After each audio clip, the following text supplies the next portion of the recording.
He mocked me in front of his friends for not having a job. They didn't know I owned the company they all worked for until I fired them.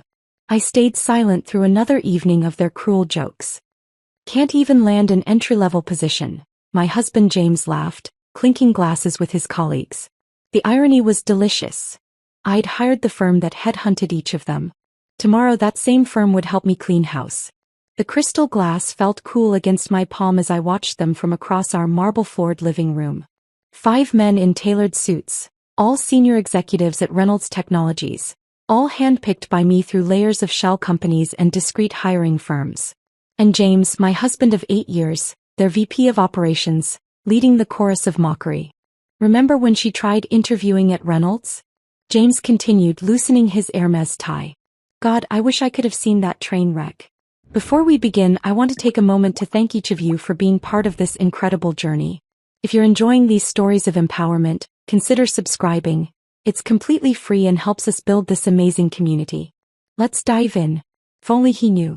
That interview had been my quarterly inspection of middle management, carefully orchestrated through my labyrinth of holding companies. I'd built Reynolds Technologies from the ground up 12 years ago before I even met James. The company had been my first love, my redemption after watching my father's small business crumble under corporate raiders. At least she's persistent, chuckled Michael from marketing. How many rejections this month, James? Lost count, James smirked, reaching for the 30-year-old scotch I'd bought. My scotch.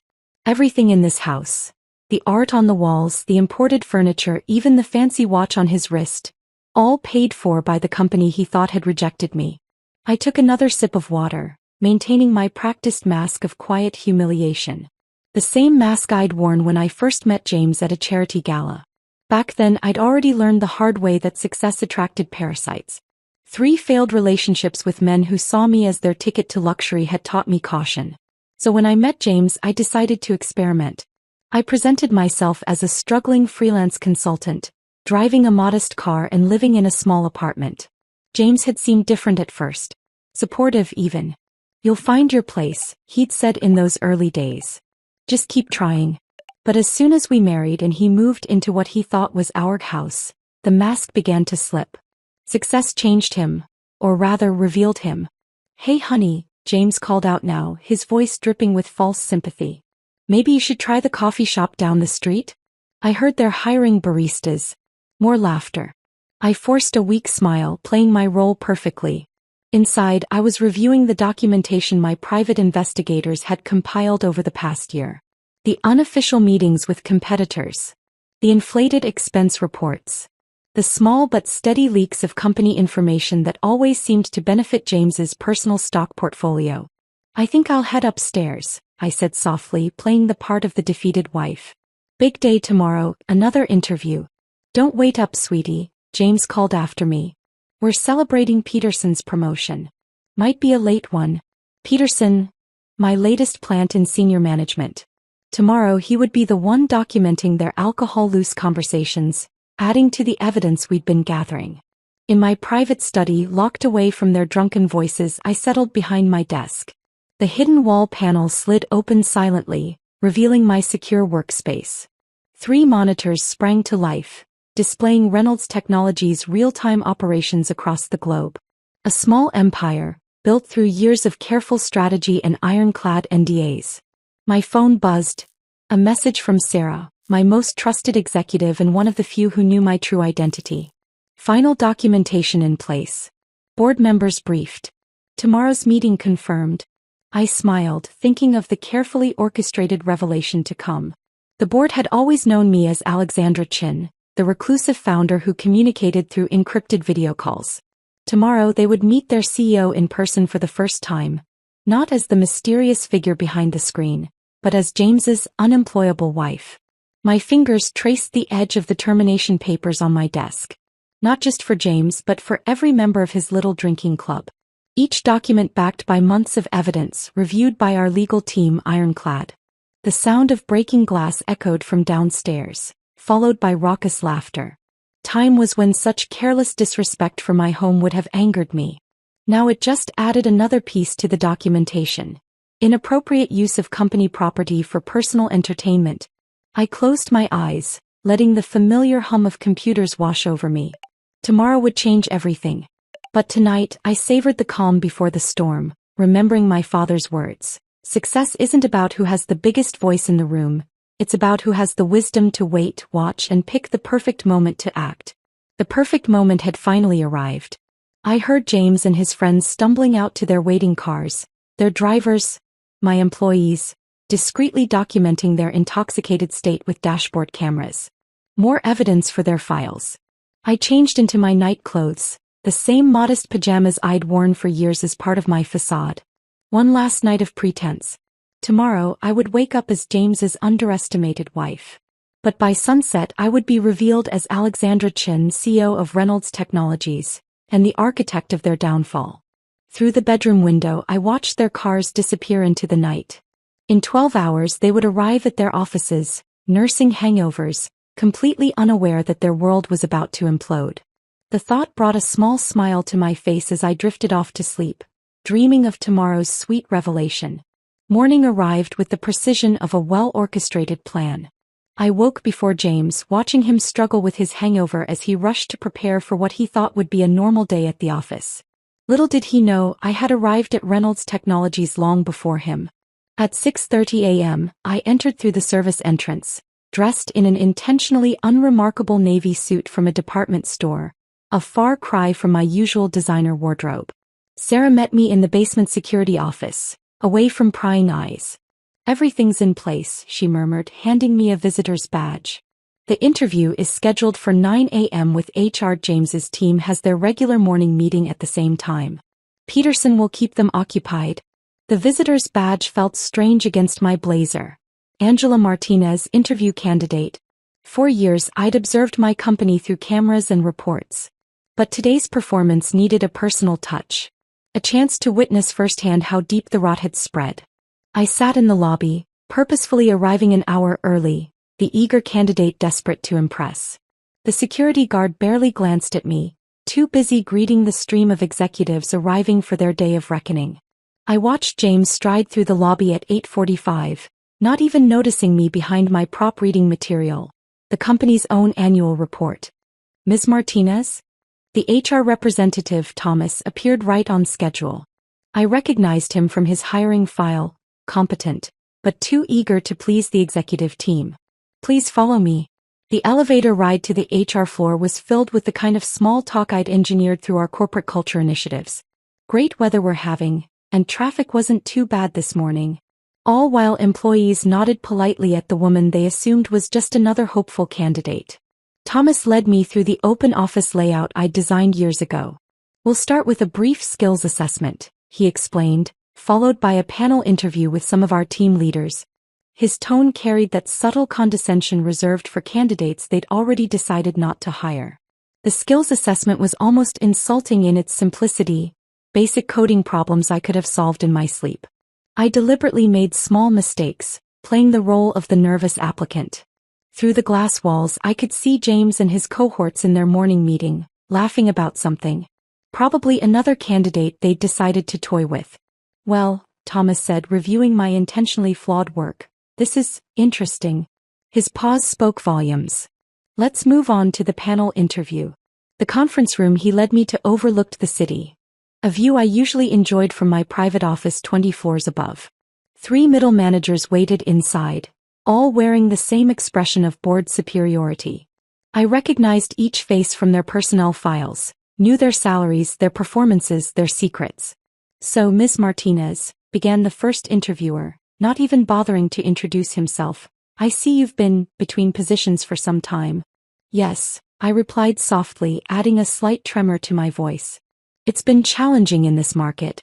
"And what makes you think you're qualified for a position at Reynolds Technologies?" The second interviewer barely looked up from his phone as he asked. I launched into the carefully crafted story we'd prepared, a mix of genuine qualifications masked by apparent desperation.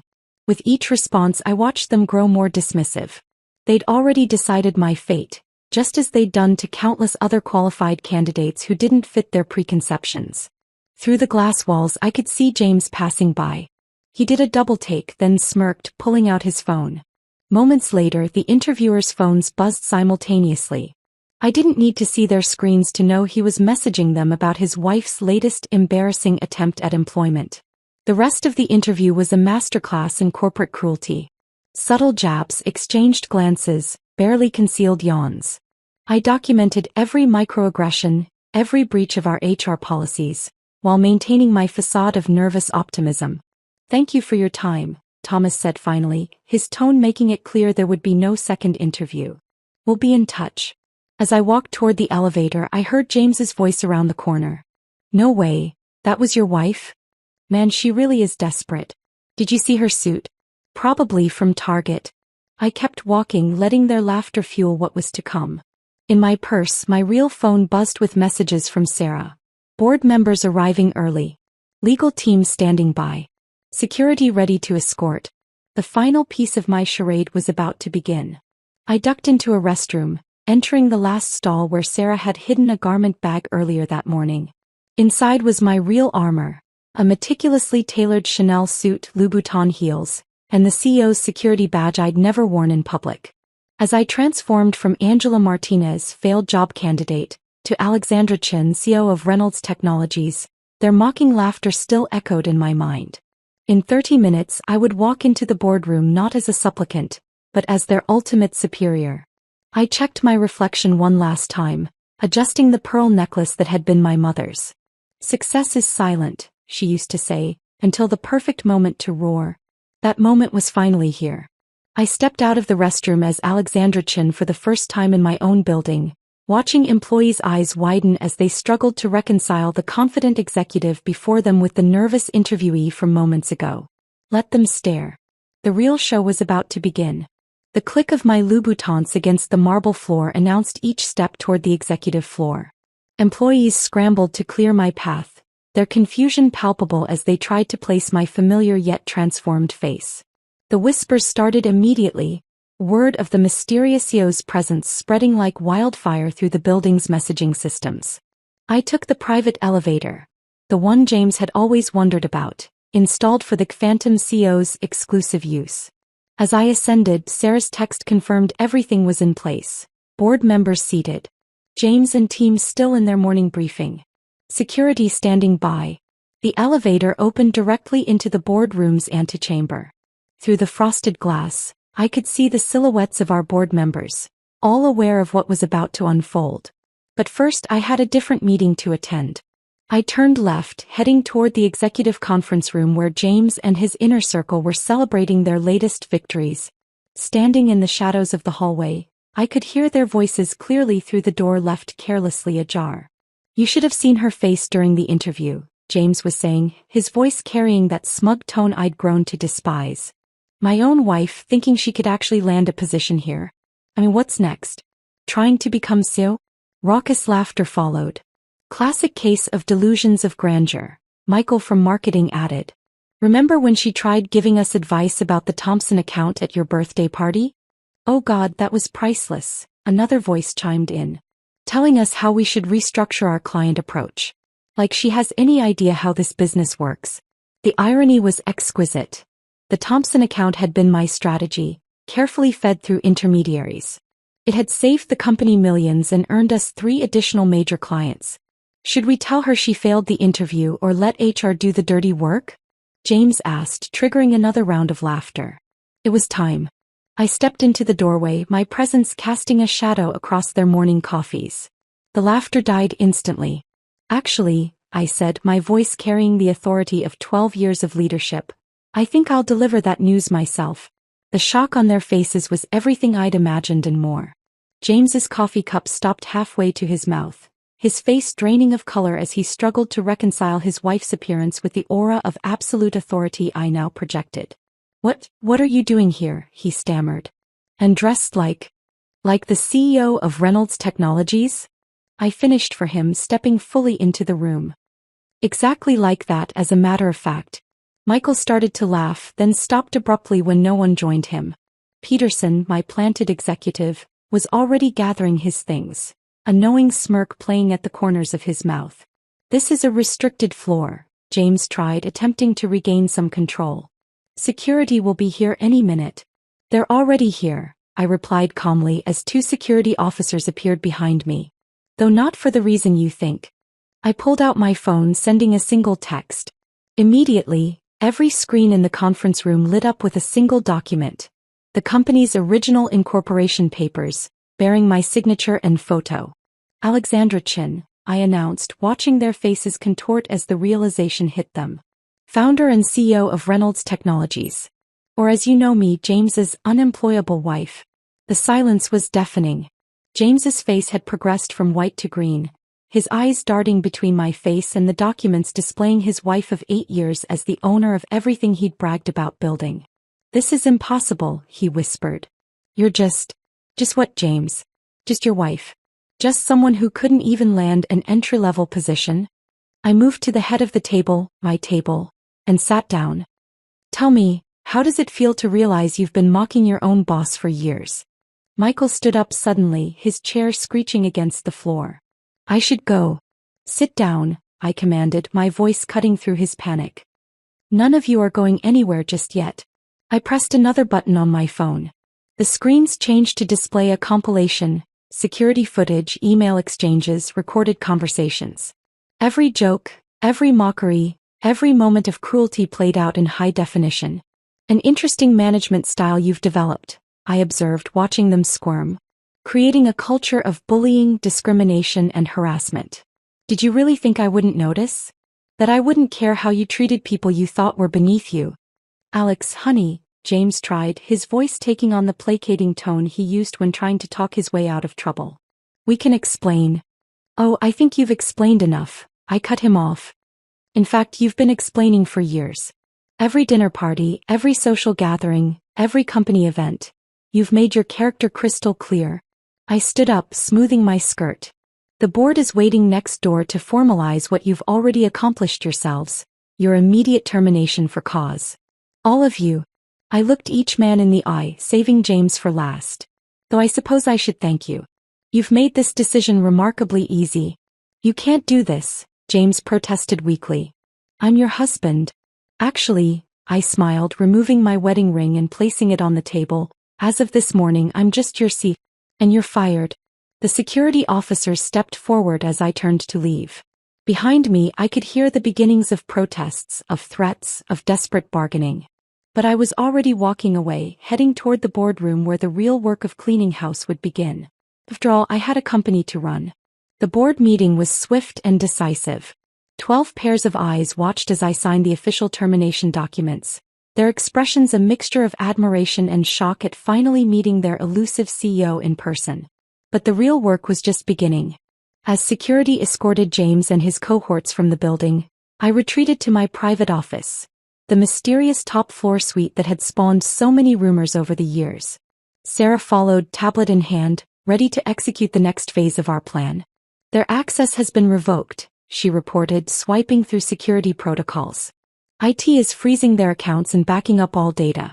Legal has already sent cease and desist orders to prevent any retaliation attempts." I stood at the floor-to-ceiling windows, watching James and his friends being escorted to their cars below. Even from 20 stories up, I could read the shock in their body language, the disbelief in their stumbling steps. "What about the house?" I asked, thinking of the home James thought he'd helped pay for. "The security team is already there, changing the locks. Your personal items have been moved to the penthouse as planned. As for James's things," Sarah paused, allowing herself a small smile. "They'll be delivered to his mother's house by this evening." I nodded, remembering all the times James had bragged to his mother about supporting me through my career struggles. The irony would not be lost on her. "And the divorce papers?" "Being filed as we speak. The prenup you had him sign is ironclad." He thought he was protecting his assets, never realizing he was signing away any claim to yours. A notification popped up on my private screen. James was already trying to damage control, posting on professional networks about strategic differences with Reynolds Technologies management. I watched as Sarah's team swiftly countered with the truth. A carefully worded press release about the company's zero-tolerance policy for workplace harassment and discrimination. His LinkedIn profile still lists him as VP of Operations, I noted. Sarah's fingers flew across her tablet. "Not anymore." I sat down at my desk. my real desk, not the hidden one in my study at home, and began reviewing the contingency plans we'd prepared. James and his friends weren't stupid. Wounded pride would soon give way to anger and potential retaliation. Their non-competes? Already activated. They won't be working in this industry for at least 3 years. We've also notified all major competitors about the circumstances of their termination. No reputable company will touch them. I pulled up the security footage from their exit interviews. James still in denial, threatening to expose me. Michael breaking down in tears when he realized his stock options were worthless. The others alternating between begging and threats. Their projects. Peterson has already assembled transition teams. No critical operations will be affected. Sarah paused. Though I suggest we audit everything they've touched in the last year. Make it 3 years, I corrected, remembering snippets of drunken conversations about creative accounting. And flag any clients they've had personal contact with. My phone buzzed, James using his personal number. I declined the call, watching as it joined the growing list of blocked numbers. His friends had been trying too, probably hoping to negotiate some kind of settlement. Should we issue a company-wide statement? Sarah asked. I considered the ripple effects moving through the building. By now, everyone would know that their mysterious O was James's supposedly unemployable wife. The story would be spreading through every department, growing more dramatic with each retelling. Schedule an all-hands meeting for tomorrow morning, I decided. It's time they met their real CO, not the caricature James created. A subtle alert flashed on my screen. James had arrived at his mother's house. The security feed showed him standing among boxes of his belongings, his mother's expression moving from confusion to horror as he explained the morning's events. His company car? GPS shows it's still in our parking lot. Security is waiting to retrieve it. I nodded, turning to the stack of documents requiring immediate attention. Organizational charts needed updating, responsibilities needed reassigning, and damage control needed to begin with our major clients. One more thing, Sarah added, her tone softening slightly. The charity gala next month. The one where you met James. Cancel my RSVP, I interrupted. But double the company's donation. Anonymously. The afternoon passed in a blur of meetings, decisions, and strategic planning. I watched through various security feeds as James's office was packed up, his personal items cataloged and shipped out. His parking space, the one he'd bragged about to everyone, was already reassigned. By evening, as the sun set over the city skyline, Sarah brought me one final report. They're all serving their garden leave at home. Security is monitoring their communications. No unusual activities yet, but they're in shock, I finished. Give them a day. Then the real reactions will begin. I leaned back in my chair, finally allowing myself to feel the weight of the day. In less than 12 hours, I'd shed a false identity, ended a marriage, fired 5 executives, and stepped into the public eye as CEO. Was it worth it? Sarah asked quietly, breaking protocol for a moment of honesty. I thought about years of subtle humiliation, of watching James and his friends crush other people's dreams for sport, of witnessing their casual cruelty to everyone they deemed beneath them. Ask me again in a week, I replied, turning back to my monitors. There was still work to be done, a company to run, and a reputation to rebuild. After all, revenge wasn't just about one dramatic moment. It was about ensuring they never recovered enough to hurt anyone else again. The next morning arrived with a flurry of activity. The all-hands meeting was scheduled for 10 a.m., but I arrived at the office at dawn. There was strategic maneuvering to be done before addressing the troops. We've got movement, Sarah reported, striding into my office with her ever-present tablet. James tried to contact the Thompson account at 3 a.m. Fortunately, we had already locked down all client communications. I pulled up the monitoring dashboard on my screen. In the 12 hours since their termination, each of the fired executives had made predictable moves. Michael had tried to download client lists before his access was revoked. Peterson, my planted executive, had documented every attempt. Their severance packages? I asked, though I already knew the answer. Voided due to documented misconduct. Legal has compiled a thorough brief. Sarah's fingers flew across her tablet. James tried to access his investment accounts at midnight. He seemed surprised to learn that his stock options were worthless. I smiled, remembering all the times he'd bragged about his company shares at dinner parties. He'd never bothered to read the fine print about misconduct clauses. What about the others? 2 have already reached out to competitors. We've documented the attempts, clear violations of their non-compete agreements. Sarah paused. And James's mother has been quite vocal on social media about her daughter-in-law's betrayal. I pulled up the social media monitoring feed. The story was spreading, but not in the way James had probably hoped. Former employees were coming forward with their own stories of harassment and discrimination. Each post reinforced our narrative of necessary corporate housecleaning. Time for the next move, I announced, pulling up a carefully prepared email. With one click, I sent invitations to one-on-one meetings with every employee who had reported to James and his inner circle. That's going to cause some anxiety, Sarah observed. Good. I want them off balance. I stood, smoothing my skirt. Have security do another sweep of James's office. Check for any hidden documents or devices. The morning unfolded like a well-played chess game.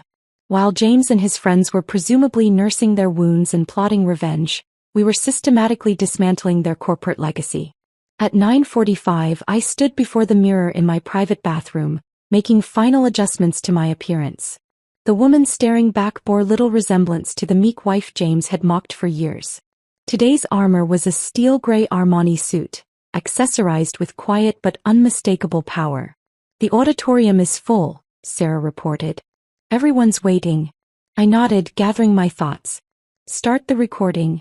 The all-hands meeting would be documented for legal purposes, and to ensure our message reached every employee across all time zones. As I walked onto the stage, the hushed whispers died immediately. Good morning, I began, my voice carrying easily through the sound system. I'm Alexandra Chin, founder and CEO of Reynolds Technologies. Some of you knew me as James Morrison's wife. Today you'll know me as your leader. The silence was absolute. In the front row, I could see the HR team squirming, probably remembering yesterday's sham interview. Yesterday we terminated 5 executives for cause. You've all heard the rumors. Yes, one was my husband. Yes, it was because of documented misconduct, harassment, and abuse of power. I paused, letting that sink in. But today isn't about them.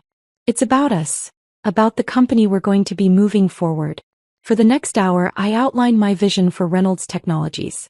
With each point, I systematically dismantled the toxic culture James and his friends had fostered. New reporting structures, enhanced HR protocols, anonymous feedback channels, each announcement a calculated move in our corporate chess game. Finally, I concluded, my door is open. Not metaphorically, literally. Starting today, any employee can schedule time with me directly. No gatekeepers, no filters. The applause that followed was tentative at first, then growing stronger. As I left the stage, Sarah showed me her tablet.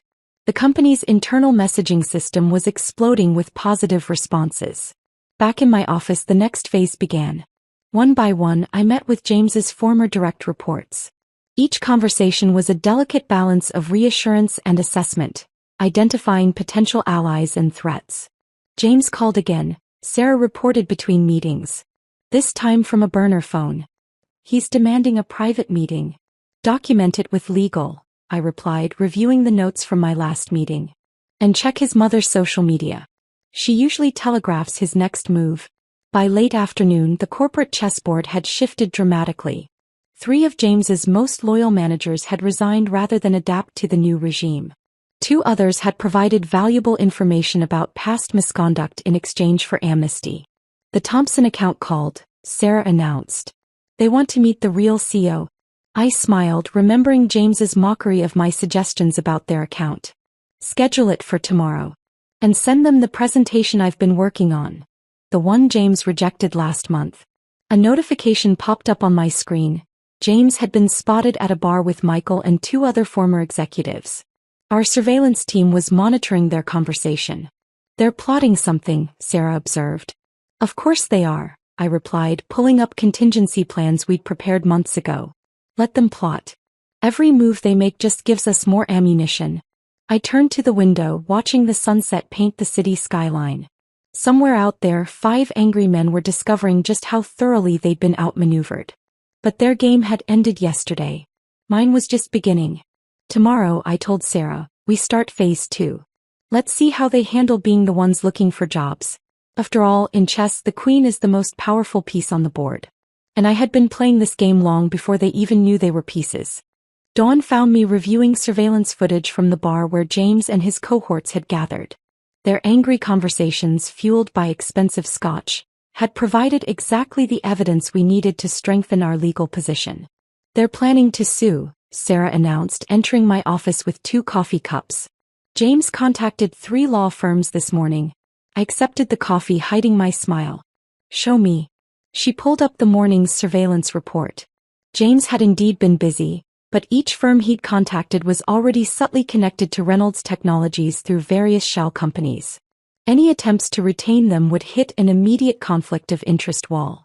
He's also been reaching out to our major clients, Sarah continued, particularly the Thompson account. Forward me the recordings. The audio files played through my private speaker system. James's voice, still carrying that entitled confidence, trying to convince our clients that he'd been wrongfully terminated. That his wife had manipulated her way into power. That the company was in danger under my leadership. Mr. Thompson's response? I asked, though I could guess. Sarah played the next clip. Thompson's voice was cold. James, your wife's proposal last week was brilliant. The one you dismissed? Yeah, we found out about that. Don't contact us again. I pulled up our evidence database on my secure terminal. For over a year, we'd been building an airtight case against James and his inner circle. Every harassment incident, every discriminatory comment, every abuse of power, all meticulously documented. The board wants an update, Sarah noted. They're concerned about potential blowback. Schedule a meeting for this afternoon. And bring me everything from the last 3 years, emails, meeting recordings, expense reports. It's time to show them exactly why this house cleaning was necessary. The morning unfolded in a series of strategic moves. While James and his friends were burning through their savings on legal consultations, we were systematically fortifying our position. HR provided a thick file of complaints that had been buried under the previous management. IT extracted emails that had been accidentally deleted. Former employees began reaching out, offering testimonies about the toxic culture they'd fled. James's mother is escalating her social media campaign, Sarah reported. She's claiming you seduced him as part of a long-term corporate takeover plan. I laughed, pulling up the prenuptial agreement James had insisted upon. Send her lawyers a copy of this. The one her son demanded to protect his assets from his apparently gold-digging wife. By midday, our legal team had compiled a devastating brief. Every instance of James bragging about manipulating stock options, every recorded conversation about sidelining qualified female candidates, every documented abuse of company resources, all presented in damning detail. The surveillance team picked up something interesting, Sarah said, rushing into my office after lunch. They met with someone from our competitor Atlas Tech last night. I pulled up the footage. Through the high-end microphones we'd planted, James could be heard offering to reveal company secrets in exchange for executive positions for himself and his friends. Send copies to their lawyers, I instructed. And to Atlas Tech's board. Let's see how quickly they distance themselves. The afternoon board meeting was a masterclass in corporate strategy. One by one, I presented evidence of why each terminated executive had to go. The board's concerns melted away as they realized the extent of the corruption we'd excised. There's more, I announced, pulling up financial records. We've traced irregular payments through their expense accounts. The SEC would be very interested in some of these transactions. James is on his way up, Sarah interrupted, checking her tablet. He somehow convinced the lobby security to let him in. I smiled, pulling up the lobby camera feed. No, I convinced security to let him in. Watch. On the screen, James stormed through the lobby, his expensive suit wrinkled, his face flushed with anger and alcohol. He was clutching a folder that undoubtedly contained what he thought was damaging information. Should I have security stop him? Sarah asked. Not yet. Let's see what he thinks he has. Minutes later, James burst into the boardroom, his triumphant expression faltering as he saw me calmly seated at the head of the table. I have proof, he announced, waving his folder. Proof that she orchestrated this whole thing. You mean proof that I founded this company?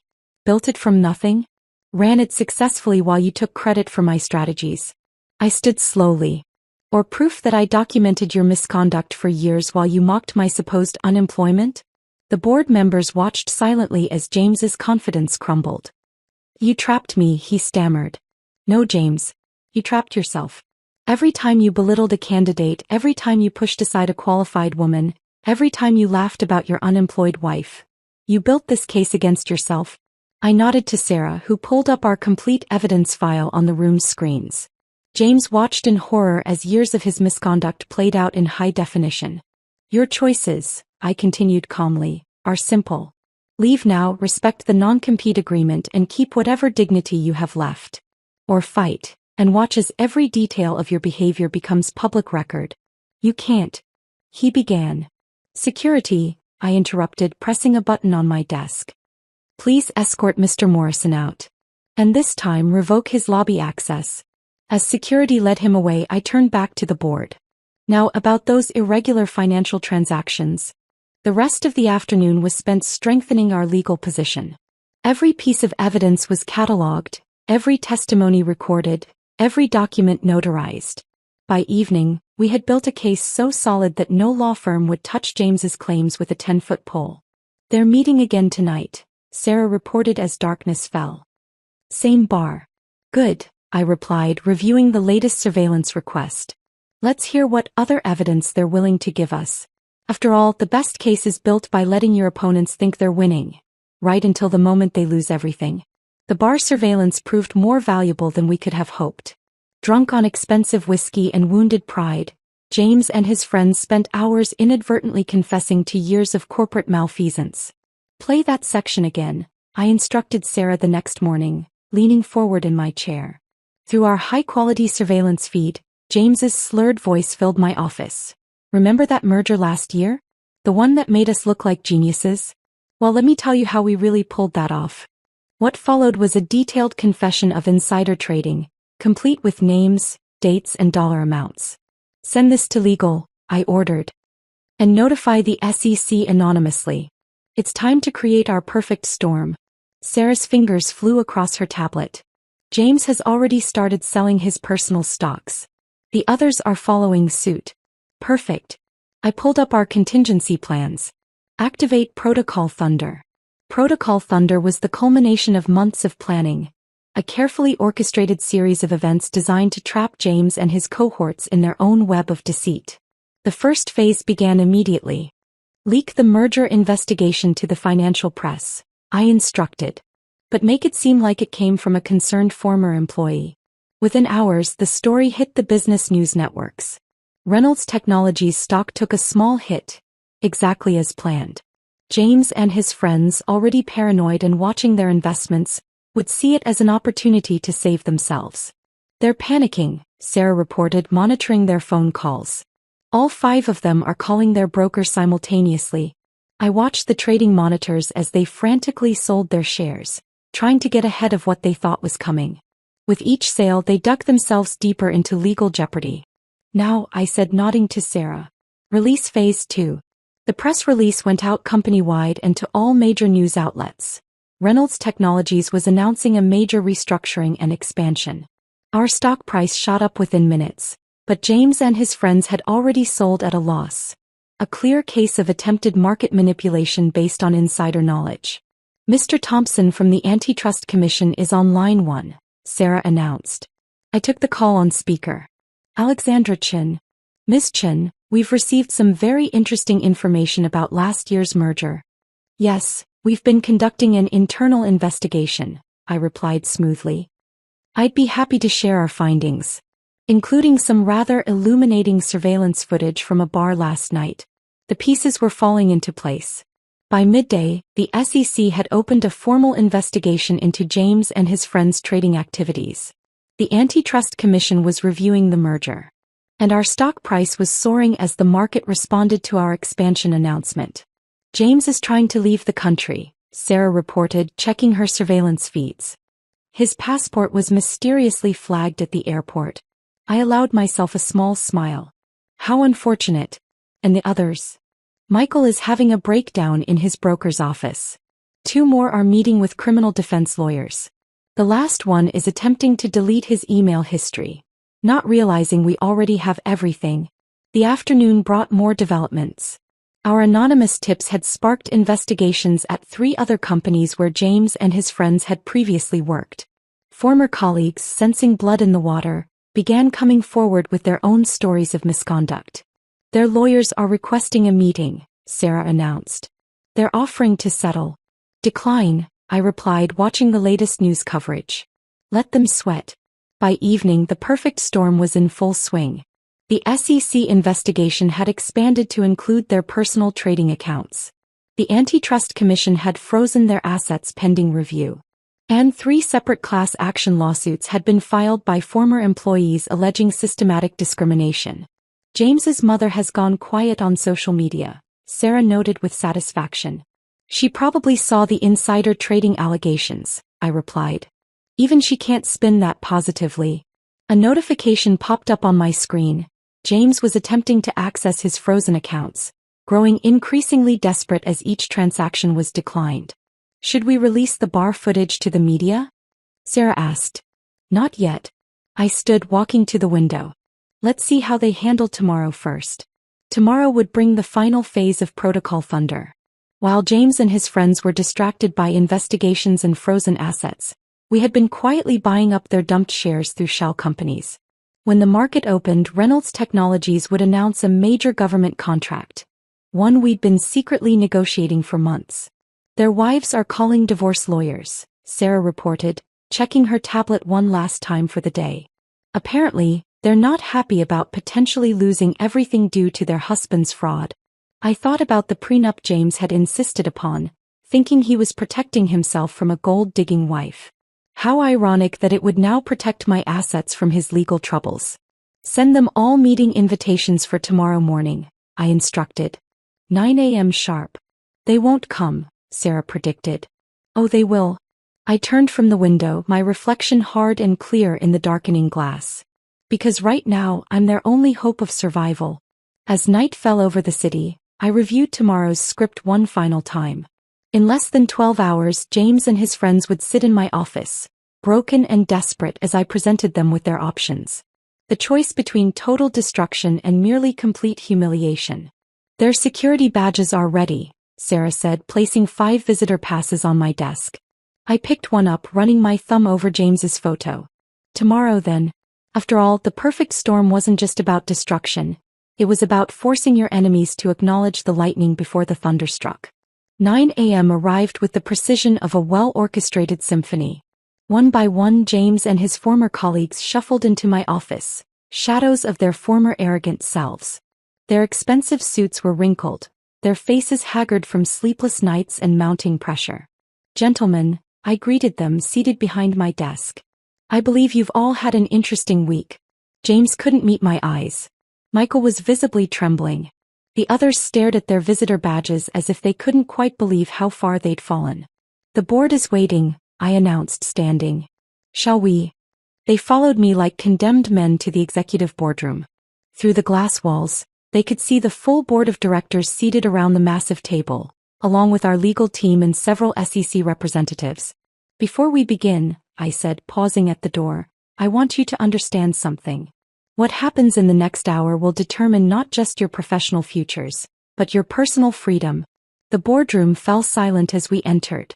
Sarah stood at the presentation screen ready to begin. The SEC representatives had their notebooks open, pens poised. Members of the board, distinguished guests, I began, taking my place at the head of the table. We're here today to address several serious matters concerning corporate governance, financial misconduct, and systematic abuse of power. With a nod to Sarah, the presentation began. On the screen, evidence of their misdeeds played out in devastating detail. Trading records, surveillance footage, email chains, recorded conversations, a complete catalog of their destruction. As you can see, I continued as James sank lower in his chair, the pattern of misconduct extends far beyond simple workplace harassment. We're looking at securities fraud, insider trading, and criminal conspiracy. The SEC representatives were taking rapid notes. The board members' faces had turned to stone. Michael looked ready to faint. However, I paused, letting the tension build. Reynolds Technologies is prepared to offer a limited amnesty agreement. One time, one offer, no negotiations. That got their attention. 5 heads snapped up, hope warring with suspicion in their eyes. Sarah distributed thick document folders to each of them. The terms are simple, I explained. Full cooperation with all investigations. Complete disclosure of all misconduct, whether previously discovered or not. Return of all profits from irregular trading activities. And most importantly, a public acknowledgement of your actions. You want us to confess? James found his voice, though it cracked on the last word. I want you to face the consequences of your choices, I corrected him. Sign these agreements now and Reynolds Technologies will not press criminal charges. Refuse and the SEC has enough evidence to ensure you all spend considerable time in federal prison. The board members watched impassively as the 5 men frantically flipped through their documents. Their lawyers seated behind them were already nodding grimly. You have 5 minutes to decide, I announced, checking my watch. After that, this offer expires and we proceed with full prosecution. The next few minutes were filled with desperate whispers between the men and their lawyers. I could see the exact moment each one broke, their signatures appearing on the documents one by one. James was last, his hand trembling as he scrawled his name. Our eyes met as he pushed the folder across the table. In his, I saw the final death of his arrogance, the complete understanding of how thoroughly he'd been outplayed. Excellent, I said, collecting the signed documents. Sarah will now escort you to individual conference rooms where you'll begin your depositions with the SEC representatives. As they were led away, I turned to the board. And now, let's discuss the future of Reynolds Technologies. The next hour was spent outlining our path forward. New corporate governance structures, enhanced compliance protocols, and a complete restructuring of the executive team. The board, having witnessed the precision with which I'd handled the crisis, approved every proposal unanimously. One last thing, I added as the meeting drew to a close. I wanted on record that every employee affected by the previous management's discrimination will be reviewed for reinstatement or compensation. The board's approval was immediate. After all, it was a small price to pay to avoid the publicity nightmare we'd saved them from. Later, in my office, Sarah brought me the preliminary depositions. They're singing like canaries, she reported. Each trying to save himself by incriminating the others. I scanned the documents, noting how quickly they turned on each other. Make sure their confessions are properly recorded and witnessed. We don't want any retractions later. Through my window I could see James being escorted to his car, his career and reputation in tatters. His lawyer was already on the phone, presumably trying to salvage what he could from the wreckage of his client's life. Their trading records? I asked Sarah. Being combed through by forensic accountants. Initial estimates suggest they'll each have to repay several million in irregular gains.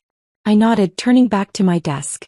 The company stock was up 15% on news of the governance changes. The business papers were already hailing Reynolds Technologies as a model of corporate accountability. Schedule a company-wide meeting for tomorrow, I instructed. It's time to rebuild what they tried to destroy. Sarah paused at the door.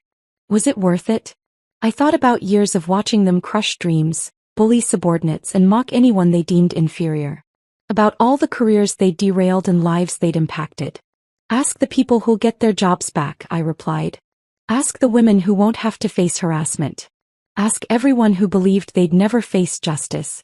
After all, the best revenge isn't just about punishment. It's about ensuring positive change for those left behind. The days following the board meeting unfolded like a carefully orchestrated domino effect. Each morning brought new revelations, each afternoon new consequences, and each evening new victories. James's criminal defense lawyer quit, Sarah announced, entering my office with the morning briefing. Apparently, he tried to recant parts of his confession. I pulled up the surveillance feed from his deposition room. Send them the video of his voluntary confession. And the one where his lawyer advised him of his rights 3 separate times. The fallout was spreading beyond our corporate walls. 3 other companies had launched internal investigations after discovering similar patterns of misconduct during James and his friends' previous employments. Their professional networks were crumbling as former allies rushed to distance themselves. Michael attempted suicide, Sarah reported quietly, placing a news clipping on my desk. Is he stable? Yes. Under psychiatric observation. I nodded, feeling a complex mix of emotions. Make sure his medical bills are covered anonymously. And have HR fast-track the reviews of anyone he harassed or discriminated against. The media was having a field day. Business journals were running in-depth exposés on toxic corporate culture. Women's magazines wanted interviews about breaking the glass ceiling. Tech blogs were analyzing how the phantom CEO had orchestrated such a perfect takedown. James's mother gave an interview, Sarah said, pulling up the video. I watched as the woman who had once boasted about her successful son now tearfully apologized for enabling his behavior. The interview ended with her announcing a donation to workplace harassment prevention programs. His wife filed for divorce this morning, along with the wives of 3 others. They're all claiming they had no knowledge of the financial fraud. I turned to the window watching the city below. Somewhere out there, James was probably sitting in his mother's guest room, watching his world implode. His assets were frozen, his reputation destroyed, his marriage over, and his future a maze of legal proceedings. The reinstatement interviews are going well, Sarah continued, changing topics. 12 former employees have already accepted offers to return. Among them was Jennifer Chin, no relation, a brilliant programmer James had driven out 2 years ago. She was now heading our new AI division, her expertise finally recognized and valued. The Thompson account doubled their contract with us. They're impressed with our new leadership and transparency initiatives. A notification popped up on my screen. Another former employee had gone public with their story. This time, it was someone from James's previous company, describing a pattern of behavior that stretched back years. The SEC investigation is expanding, Sarah reported. They're looking into every company they've ever worked for. I pulled up our secure database, reviewing the evidence we'd gathered. Send the investigators everything we have. Every document, every recording, every trail of misconduct. The professional fallout was just the beginning. Social consequences were proving equally devastating. Country club memberships revoked. Board positions at charities resigned. Private school admissions for their children suddenly waitlisted. They're being blackballed from every executive position on the East Coast, Sarah noted, scrolling through her tablet. The whistleblower websites are full of stories about them. I reviewed the latest photos from our surveillance team. James, unshaven and disheveled, trying to meet with former colleagues who suddenly had urgent appointments elsewhere. Michael leaving his psychiatrist's office haunted and hollow. The others each dealing with their downfall in their own desperate ways. Peterson sent his final report, Sarah added. The transition team has completely restructured their former departments. Productivity is up 40%. It wasn't just about numbers. The office atmosphere had transformed. Without the toxic influence of James and his friends, employees were flourishing. Innovation was rising, collaboration improving, and the fear that had permeated certain departments was dissipating. Their legal teams are requesting another meeting, Sarah said. They want to discuss additional cooperation in exchange for lighter penalties. Too late. I turned back to my desk. They had their chance at amnesty. Actions have consequences. A message flashed on my screen, James attempting to contact me through a new email account. Like all his previous attempts, it was automatically archived for the legal team and blocked. His personal belongings? I asked. Still in storage. His mother's house is apparently too small for his essential collection of luxury items. I thought about the way he used to mock people for shopping at department stores, for driving modest cars, for living within normal means. Now he was learning the true value of things, and the cost of arrogance. The class action lawsuit is proceeding, Sarah updated. 300 former employees have joined. Each day brought new stories. Careers derailed, opportunities denied, lives impacted by their systematic discrimination and abuse of power. The lawsuit wasn't just about money. It was about accountability and acknowledgement. And the press? Still requesting interviews. They're particularly interested in how you maintain the phantom CEO persona while being married to James. I shook my head. That story would stay private. A reminder that sometimes the quietest person in the room is the one you should watch most carefully. Schedule the follow-up board meeting for next week, I instructed. It's time to implement phase 2 of our corporate restructuring. As Sarah left, I reviewed the latest surveillance photos one last time. 5 men once so powerful and arrogant, now reduced to shadows of their former selves. Their fall from grace wasn't just professional. It was complete and irreversible. After all, the true fallout of revenge isn't just in the initial explosion. It's in the radioactive aftermath that ensures nothing can ever grow in its place. 6 months had passed since the day I revealed myself as Reynolds Technologies CEO. Standing at my office window watching the autumn leaves scatter across the corporate plaza, I reflected on how completely the landscape had changed. The final numbers are in, Sarah said, entering with her tablet. Quarterly profits up 60%. Employee satisfaction at record highs. And the class action settlement was approved this morning. I nodded, turning from the window. The settlement would ensure that everyone harmed by James and his cohorts received proper compensation. More importantly, it had forced a public acknowledgement of their actions. And our former executives? Sarah's fingers danced across her screen. James is working as a junior sales associate at a small electronics store in Ohio. His mother's influence got him the job, but he's already on probation for attitude issues. The mighty had fallen indeed. The man who once mocked others' careers was now struggling to meet basic sales quotas. Michael? Still in therapy but doing better. He's published an online apology and is working with workplace harassment prevention groups. Seems genuine, actually. I picked up a framed magazine cover from my desk. Last month's Business Week featuring Reynolds Technologies transformation. The article had praised our new corporate culture without ever mentioning the scandal that prompted it. The others. One's teaching business classes at a community college focusing on corporate ethics, ironically. Another is working at his brother-in-law's construction company. The last one moved to Alaska to find himself. Their falls had been spectacular, but that wasn't what I thought about most. Instead, I focused on the changes their departure had enabled. Jennifer's AI division? Sarah smiled. 3 new patents filed this quarter. The team she rebuilt is revolutionizing our entire approach to software development. Throughout the company, similar transformations had occurred. Departments once ruled by fear now buzzed with innovation. Employees previously sidelined were leading breakthrough projects. The toxic culture James and his friends had fostered was being replaced by something genuinely collaborative. The Thompson account sent this over, Sarah said, placing a bottle of champagne on my desk. They're impressed with the new project proposals. Jennifer's team apparently solved a problem they've been struggling with for years. I thought about all the times James had dismissed Jennifer's ideas, mocked her suggestions, made her doubt her own brilliance. Now she was leading our most profitable division. Any recent contact attempts? Sarah checked her logs. James tried to reach out through LinkedIn last week. His profile still lists him as our former VP of operations. Though anyone who searches his name gets quite a different story. The internet never forgets.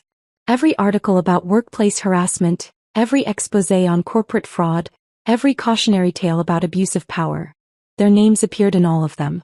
The documentary crew is requesting another interview, Sarah added. They're calling it Glass Ceiling, Shattered. Focus is on corporate transformation and women in leadership. I shook my head. Direct them to our successful division heads instead. Jennifer, Maria, Sophia. The ones doing the real work of rebuilding. My phone buzzed. A message from James's mother. Since her public apology, she'd become an unlikely ally in corporate culture reform, speaking about the dangers of enabling toxic behavior. I'd anonymously funded her speaking tour. The board meeting is in 10 minutes, Sarah reminded me. They want to discuss international expansion. I gathered my materials, pausing at the office door. The nameplate read simply, Alexandra Chen Su. No more shadows, no more masks, no more pretense. It's been exactly 6 months, Sarah noted, falling into step beside me. Any regrets? I thought about James's last words to me in the boardroom, his final attempt at manipulation. I really did love you, you know. No, I replied, striding toward the conference room. No regrets. Just lessons learned. The lessons weren't just about revenge. They were about power, responsibility, and the obligation to use both wisely. About creating something better from the ashes of destruction. The employee mentorship program has a waiting list, Sarah reported as we walked. Turns out people are eager to learn when they're not afraid of being mocked. That was the real victory. Not the fall of James and his friends, but the rise of everyone they tried to keep down. Every promoted employee, every implemented idea, every positive change was a testament to what could grow when you removed the poison from the soil. One last thing, Sarah said as we reached the boardroom. HR reported 0 harassment complaints this quarter. First time in company history. I paused, letting that sink in. The human cost of James's leadership style had been immeasurable. But the healing was measurable, quantifiable, real. Inside the boardroom, the board members were already seated. These meetings were different now, more collaborative, more focused on long-term growth than short-term profits. The fear of speaking up had been replaced by the excitement of possibility. Shall we begin? I took my seat at the head of the table, feeling the weight of responsibility and the lightness of vindication in equal measure. After all, the best revenge isn't just about destroying what was wrong. It's about building something better in its place. And as I looked around at what Reynolds Technologies had become, I knew that the real victory wasn't in James's fall. It was in everyone else's rise. Let's talk about the future, I said, opening my folder. Because that's what remained after revenge. Not the satisfaction of destruction, but the responsibility of creation. And I was ready for both.